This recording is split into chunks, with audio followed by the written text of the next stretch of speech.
Kumud Kokal, who's the CIO at Kiteworks, joining us here. Meet with multiple people in the industry, try to understand how are people managing HR technology. I've seen this with a number of CIO leaders as well, where they actually spend a significant chunk of their time kind of just walking around the building and how's it going? This sort of stuff. How does it feel to interact with the team? Every monthly IT all hands, we started with that. This is why we exist. This is our purpose in life.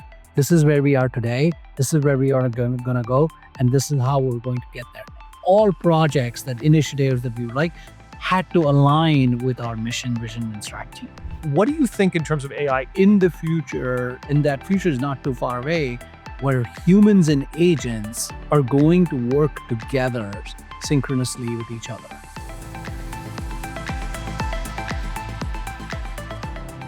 All right, and so we're super jazzed to have Kumud Kokal, who's the CIO at Kiteworks, joining us here. He's had an amazing career in the Valley, doing a whole bunch of different things. So just to start with, to get to know you a little bit, I'm super curious. You've had a whole bunch of jobs at really amazing companies. So take me through a little bit of your career. What took you from company A to company B? What kind of decisions were those? Yeah, Matt, thank you so much for having me on your podcast. I'm really excited to be here. I'm really excited to have this conversation with you about my journey and the life of a CIO, and how we got there. And I'm going to give you a little bit of a longer answer on my career and my journey and the companies that I've been, because I think the context matters. So I've had a very unique upbringing and career overall. So the longer version of this is I actually went to school to learn accounting, and my dad wanted me to be a CPA, and that was the trajectory that I was on. And I grew up in India, and so day number one of that, primarily, I go into a CPA's office and was like, this is not for me.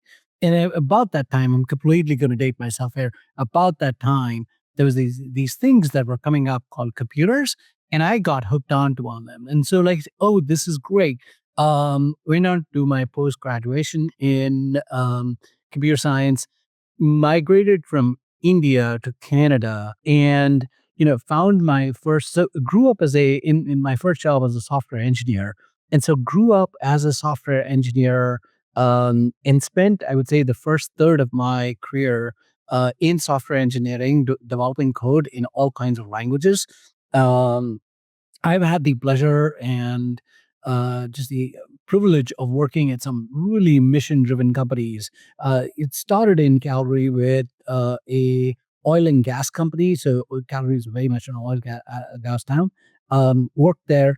Worked at at a company that was doing stock exchange management systems. So really got to learn about business and financials and things like that. My undergrad in financials helped a little bit. And then I, moved to the Silicon Valley, where I've been now here for 25 years. And, what happened after that was primarily I happened to be at the right place at the right time when the internet was just about taking off. E-commerce was booming. There was absolutely neat. Now, I've lived through the e-commerce bubble. I have survived. I have some scars, but the experience overall has been great. And so, I'll come to the names in just a moment, but the theme of these two, there are two themes that I would like to highlight in this journey. One is, um, I've always had this notion of, you know, uh, when I take up something, I evaluate it from a perspective of how hard can this be? Essentially, when these opportunities have come in, I tend to look at it and say, well, how hard can this be? Why not try it out and find out? And so, and the other aspect of this, the other theme of has been, there's a combination of hard work and luck. And I feel like I'm incredibly lucky, Okay. or I have been incredibly lucky to be at the right place at the right time. Um, and I ride on the shoulder of giants. There's just so many people who have really helped me, mentored me, showed me what to do next. And, I had this notion of something called a personal board of directors, where I really rely on people who I go to, and they're for different things. Each board of director has their own specialty. And so I will go to each one of them. If I have a compensation question, I'll talk to them. If I have a industry question, I'll talk to somebody else. If it's a technical thing, I'll talk to another person. But these people have really invested in me. So overarchingly, have had the pleasure of working at some, small business finance, personal finance at Intuit. From there, enterprise software at Informatica. Um, Went to Airbnb, which was hospitality. From there on, went on to Stitch Fix in retail, agriculture technology with FBN, and currently enterprise software, data security, privacy with Kiteworks. So, um, bottom line, I don't think I can hold a job. Well, I think so. One, an amazing trajectory. It's super interesting. I actually want to tap on two things there. First one, so you mentioned this sort of a personal board of directors, and I'm fascinated with this idea because I think one of the things that's helped me in my career as well is this idea of like I have certain people who have been mentors and certain people that I call for advice and that sort of stuff. And one of the things I do know is like when I'm entering a new domain and like, this is my first time being a CEO, for instance, like I have people I know who are CEOs and I ask them for advice because it's so much easier to pick it up when you have people traveling the road. So I'm kind of curious, like one, when did you start this sort of notion of the personal board of directors? And two, like, are there moments where it's really like are there a few career moments where you point out and go like, had it not been for that team of brave people, I would have totally, like talk to me a little bit about that. Yeah, I think it started at Intuit where there were a few people who really invested in me, saw the potential, and then said, "Hey, why don't we?" Intuit was the place where I moved from like software engineering over to the HR side of things. So that is when SaaS was just about booming up. I was part of the IT team developing code for. Um, the internal HR systems, and the head of HR there, an absolute visionary, and named Sherry Whiteley, just saw the beyond the curve that SaaS was happening, and basically invited me to come join the HR team, build the HR technology team out there. That is where I kind of learned the business of HR, but also the value of having mentors and people. So one of my managers, who also is a very long time mentor to me, and he is on my personal board of directors, essentially pushed me to go meet with multiple people in the industry, try to understand how are people managing HR technology, what are they doing. It kind of forced me out of my comfort zone. Mhm. Intuit had this framework of you're in your comfort zone. So imagine like three concentric circles, which is one is around your comfort zone, and then you expand that into a learning zone, and Okay. then you expand even that, and that's your panic zone. And so like where you're completely out of your depth and like you don't know what's going on. But he really pushed me to get out of my comfort zone into my learning zone, go talk to industry leaders, people, vendors, partners, practitioners, not so much from a technology perspective, but more so from a people perspective. And I think that's where I learned the value of networking, the value of giving back, and just building this amazing network of people who've truly helped me throughout my career. Something I'm really proud of, like all these companies aside, uh, title aside, like one of the things I'm really proud of is the relationships that I built over the years, over the last 25 years.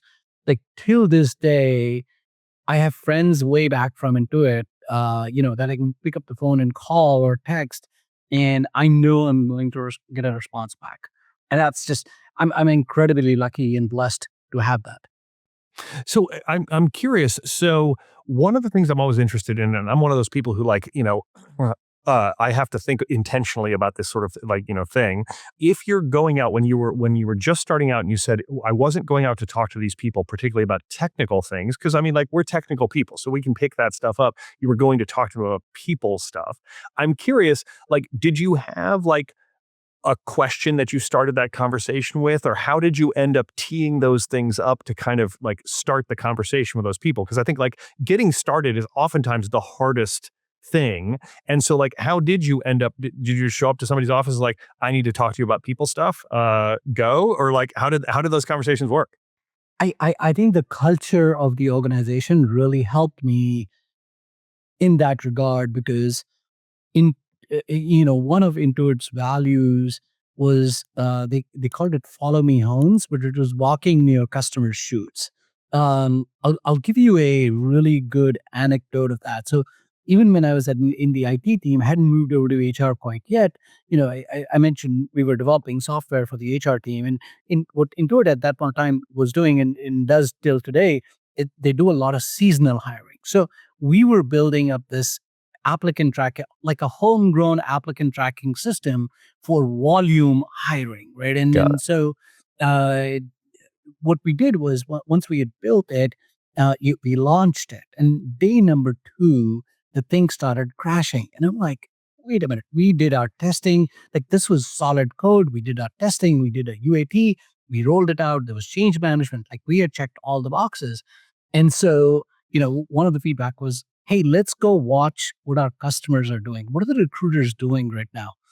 In lo and behold, we found out like one of the things, like the applicant tracking system was capturing a lot of data. One of them was a phone number field. And in the phone number field, it'll be like 650, blah, blah, blah, blah, blah. And at the end, they were putting X for extension 1234. And I'm like, no, no, no, no, no, no, no. There was no extension. It was a 10-digit number, right? But it was the usage of the application to see, because I date myself. Those are the times when we had landlines and people had Okay. Yeah. extensions, Yeah. and but it was a stark realization of the follow me home, observe the customer, see how they are using the system, and then come back. I'll give you one more example of this. Um, Intuit, much ahead of its time, also believed in diversity. And so one of the receptionists at the company was legally blind. And so we had to, there was a company directory, and I got this opportunity to write a piece of software that would basically take the company directory and use voice over to read back the name and the number so Uh, that the when a call came in, he would answer the call, and for him to redirect, he would search the name in this thing. It would read back the name and the extension, and then he could, it had to be incredibly fast. It was a very simple thing, and but it also gave me an opportunity to sit with him, observe, and then go build this thing out. yeah. Fascinating. Well, I will say one of the biggest career lessons, just to echo that back, one of the most sort of interesting product development lessons I ever had. I was working at a company. We built network technology, and it was the kind. I mean, I'll date myself and say we actually put it in boxes and shipped it, right? And so, this was before SaaS took off, and there was a guy in the company, the VP of network products, who every time you built a new version of your product, you would take it to him in the shipping box, and he would sit down and open it up and take the instructions out and read the instructions. And this incredibly tactile, like, I want to make sure how it feels to do the thing, right? And like I've seen this with a number of CIO leaders as well, where like they actually spend a significant chunk of their time kind of just walking around the building and like, how's it going? This kind of stuff. Like, how does it feel to interact with the team? This kind of thing. At one of the jobs I did where I did operations, we actually had somebody's wife call in to like pretending to be a customer, so that we'd be like, what does it feel like to do that kind of thing? Just getting that sort of that empathetic response. I'm kind of curious, shifting gears a little bit. So I think it was between, if I'm remembering correctly, I think it was between Stitch Fix to Farmers, but you made the leap from sort of VP level to CIO level. So like the C level executive thing. And my sense from talking to people in my own career as well is that that's kind of a quantum shift. Like, yes, VP is really important, but like the C-level just changes. Talk to me a little bit about that transition and what was shocking to you on the other side of it. Like, were there things that you were like, wow, well, there's that. What was that like for you? There's going to be a little bit of continuation of the theme of walking in the customer's shoes as well. FBN gave me, Farmers Business Network, FBN gave me this incredible opportunity to go out and understand um, the agriculture side of the business. I think one of the, you know, I, my very first conversation with Amol, who's the CEO, when he was doing the interview process, I think my second or third sentence to him was, "Look, Amol, I can do technology day in and day out. I can spell agriculture. Like that's how much I know about ag." Right. So are you sure like this is what you want? Because I know technology. I can build ERP systems, CRM systems, go to market systems. Like I can do all of that. I can build amazing teams, but I don't know about it. And he's like, no, no, no, I need you to bring your tech hat. We will teach you agriculture.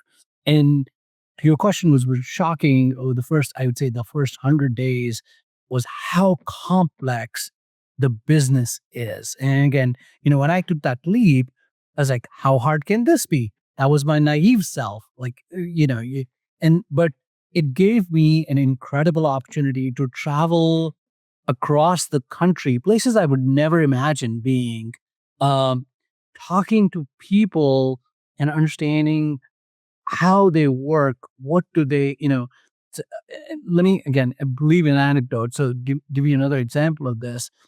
We were in the middle of Minnesota doing a customer visit with this dairy farmer.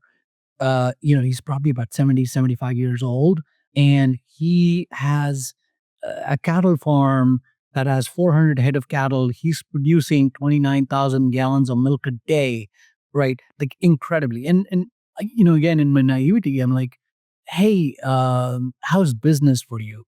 And he goes, son, this is not a business. I've been doing this since I was 13. I'm the fifth generational farmer in my home, in this. And like I can look at any of these 400 head of cattle at a glance and tell you exactly how much feed did they have, are they expecting or not? What does their health look like? I don't need all these monitors and everything. Tell me, like I know this inside out. And I was thinking, man, I have two boys. I can't even do that with two kids, but it was such an amazing, uh, the shocking aspect of it was how complicated the business is and we were in multiple lines of businesses. We were selling product to customers. We were also in the insurance business. We were also in the financial business. So it was just a extremely complicated set of businesses. And it took me some while to learn about it. And the other aspect of it was how my game had to be elevated, because now I was not just reporting to the head of IT.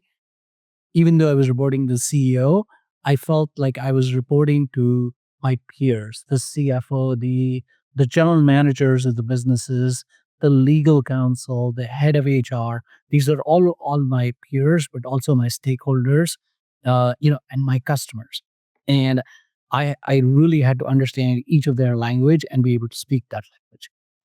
So that's super interesting. It's a common theme I've heard from folks before is this idea of like, so that first team, so that the horizontal executive team and sort of building those relationships. I'm kind of curious, like, so you did have a background in finance. So like you weren't going to show up and be like, oh, the spreadsheets don't make sense to me kind of a thing. So that meant you had that going for you. But like, talking to the general counsel or talking to like, other folks in the business, like were there specific parts of the business that were harder to learn than others? And like, did you have to make some concerted effort? And again, how did you approach that? Because like showing up and being like, hey, can you tell me about your job is probably not the most effective way to do it. How did you crack that nut? Yeah.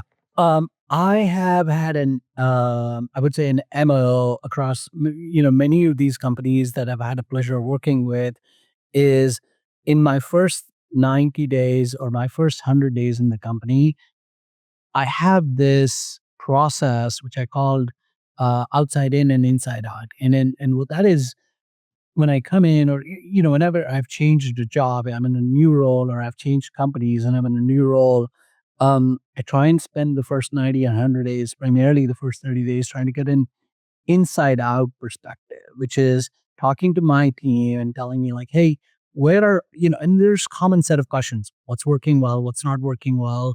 What are the opportunities? Who are the key stakeholders? What are the key projects? Things like that. The inside out picture gives me what my teams, my people are telling me. I do the same thing, not linearly, but at the same amount of time, an outside in perspective. That's where I'm talking to the stakeholders and asking them almost exactly the same questions. What's working well? What's not working well? Who are the key people on the IT side? What is the brand of IT that, from your perspective, and what could be the one thing that we could be doing to help you really accelerate your productivity? When I get this inside out and outside in picture, think of those as two like a Venn diagram. You overlay on the link. In an ideal world, those two circles should just overlay completely on top of each other. That never happens. It rarely happens. So, but there's good news and there's opportunities. The good news is, the wider the overlap is, then that's working well. What my teams are telling me, exactly what my stakeholders are telling me, those are things we are aligned on. On both sides of the circles are things that my team is telling me, which my stakeholders are not, and vice versa. Okay. Those are areas. So the last 30 days, I basically spend putting a plan together. Here's what I've heard. We've gone on a listening tour. Now it's time to report back to the executive leadership team, my team, the stakeholders, to say, this is what I've heard. These are the areas that we are completely aligned on, and these are the areas where we differ. But let's make a plan on how we're going to get there. We know where we are. So, for example, at FPN, when I got there, one of the things I realized, the IT team was amazing at playing whack-a-mole.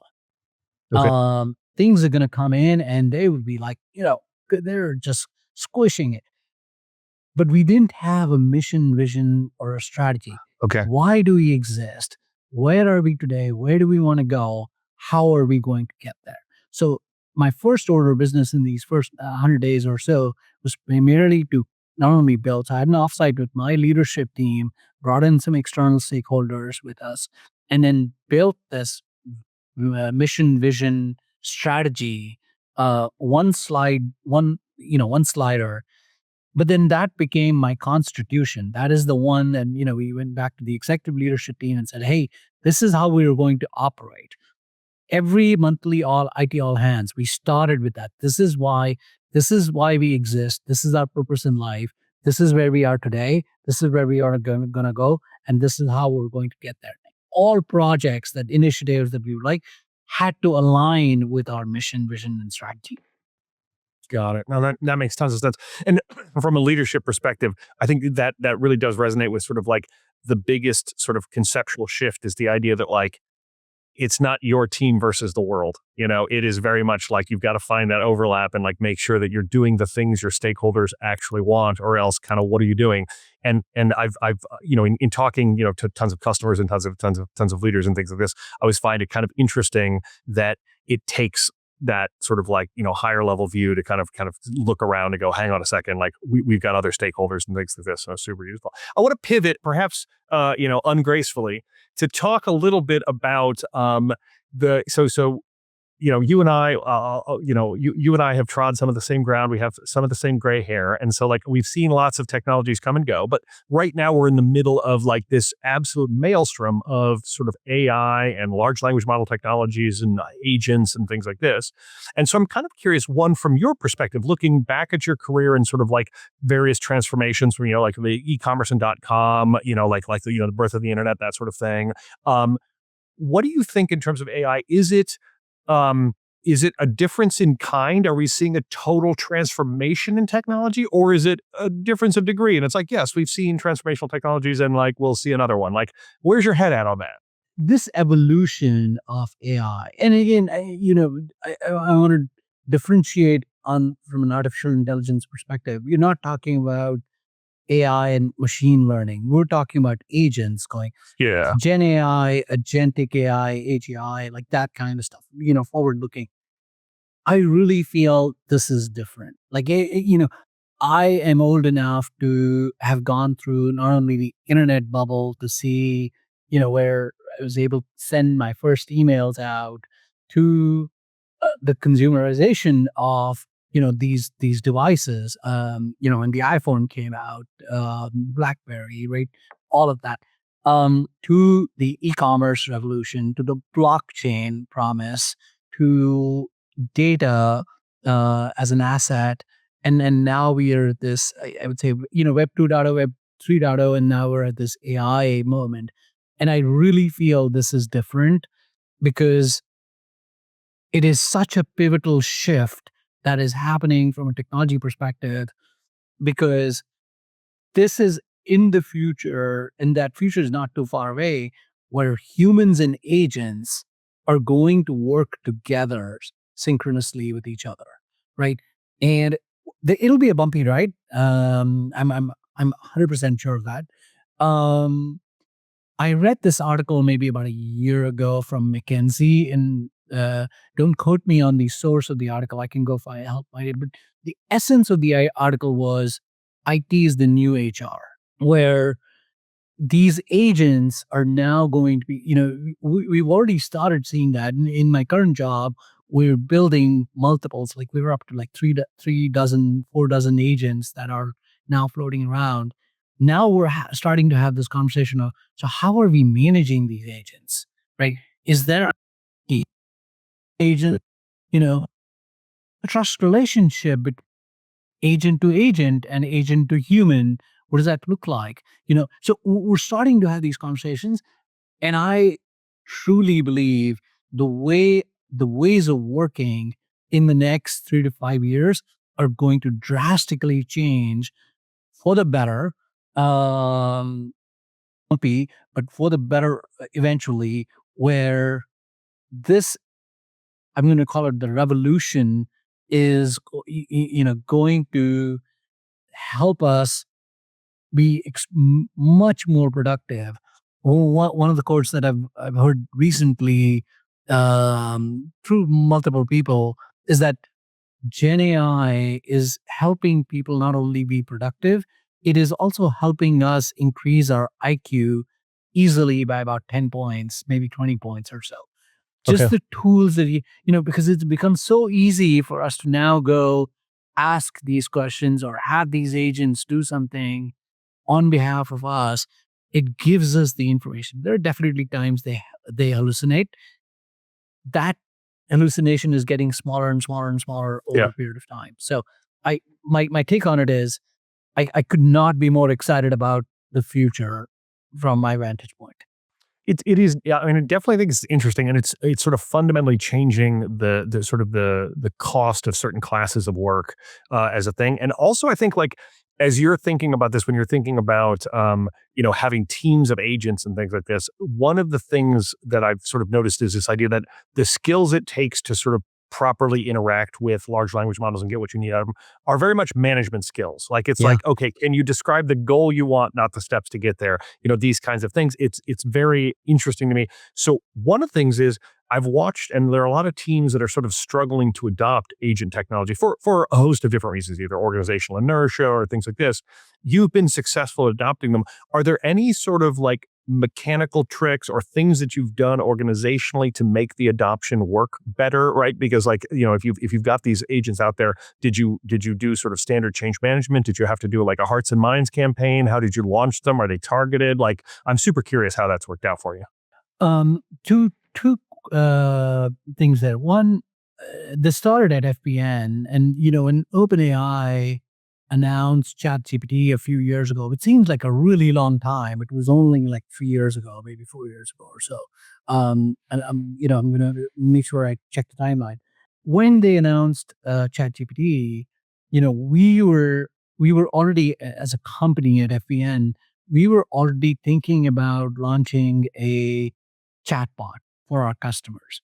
I think that announcement basically propelled us. We grabbed onto that opportunity, and it propelled us by by launching an agent, out a Gen AI agent where customers could then interact with it. Now it was super bumpy the first 6 months.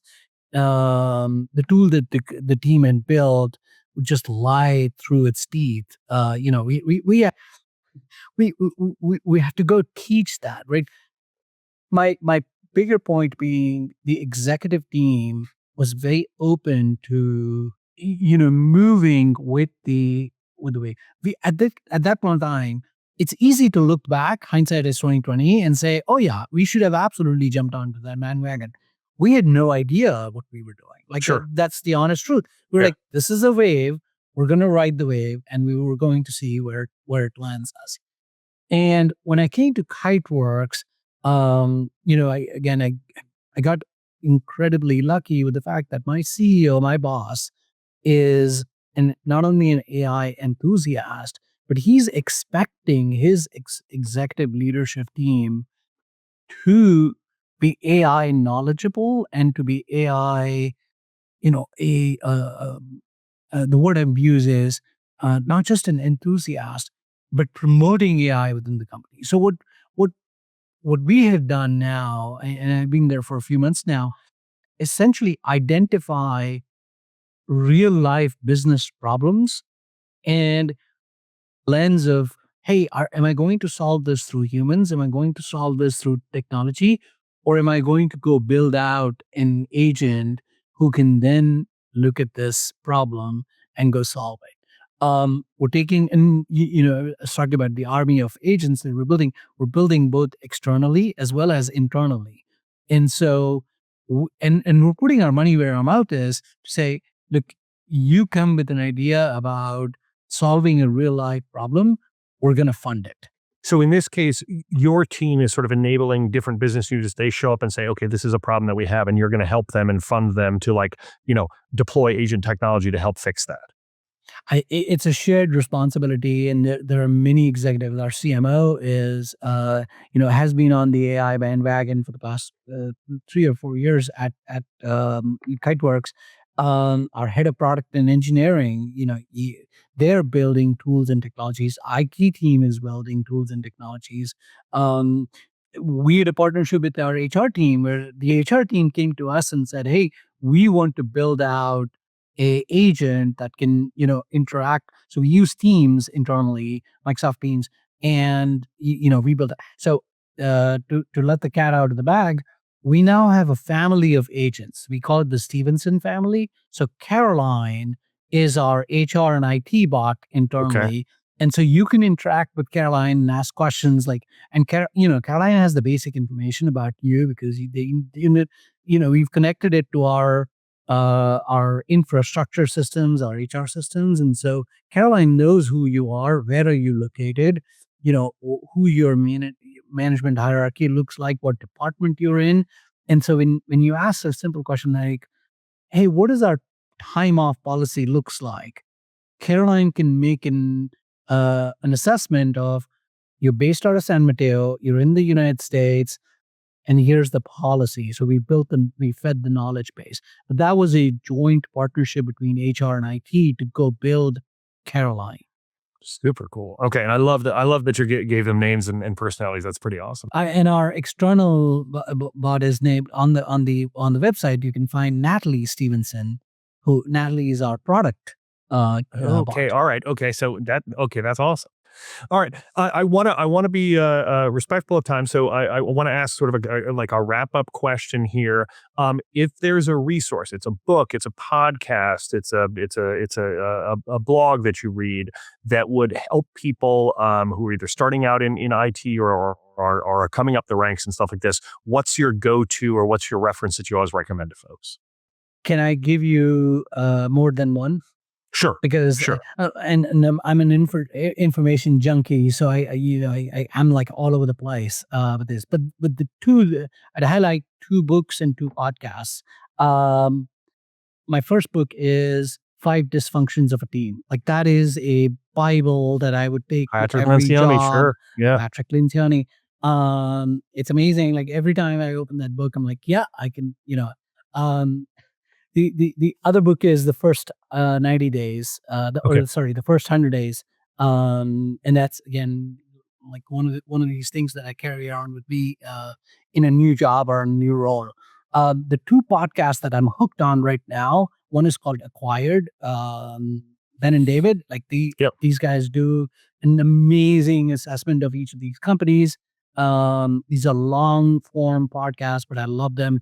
And the second one, which is a shorter form podcast, is How I AI. Oh, And yeah. the How I AI is giving me a ton of these real time examples, which I can, I usually listen to it and then I go talk to my team.